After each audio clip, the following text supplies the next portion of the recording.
नमस्कार. आर न्यूजच्या शनिवार दिनांक 6 जानेवारीच्या बातमीपत्रात आपलं मनपूर्वक स्वागत. या बातमीपत्राचे प्रायोजक आहेत महालक्ष्मी TMT बार्स.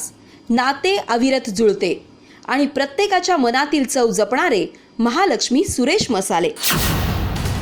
आजच्या बातमीपत्रात प्रथम पाहूया गल्लीपासून ते दिल्लीपर्यंतच्या ताज्या घडामोडींचा धावता आढावा आणि स्थानिक बातम्यांमध्ये पाहूयात जी मंत्रीपदं मिळाली त्याचा फायदा सर्वसामान्य जनतेलाच करून दिला. पालकमंत्री नामदार हसन मुश्रीफ यांचे प्रतिपादन.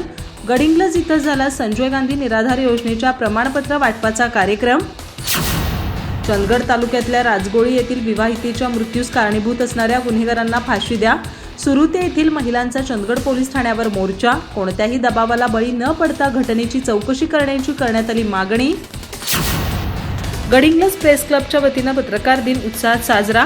नगर परिषदेच्या साने गुरुजी वाचनालयात करण्यात आलं प्रतिमा पूजन.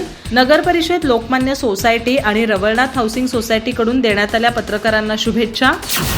माजी आमदार कैलासवासी न.भू. पाटील यांचे कार्य सतत प्रेरणादायी. दक्षिण महाराष्ट्र शिक्षण समितीचे सचिव प्राध्यापक विक्रम पाटील यांचे प्रतिपादन. चंदगड तालुक्यातील शिवणगे इथं कै न.भू. पाटील प्रतिष्ठानच्या वतीनं साजरा करण्यात आला 33वा स्मृती दिन. चंदगड तालुक्यातील रामपूर विद्यालयात खाद्य संस्कृती महोत्सव संपन्न. विद्यार्थ्यांनी बनवलेल्या पाककृतीचं प्रदर्शन आणि विक्री. खाद्यपदार्थ खरेदीसाठीचा ग्रामस्थांचा उत्साह पाहून विद्यार्थ्यांचं वाढलं मनोबल. वामन हरिपेठे ज्वेलर्समध्ये डायमंड आणि पोलके महोत्सवाला झाली उत्साही सुरुवात.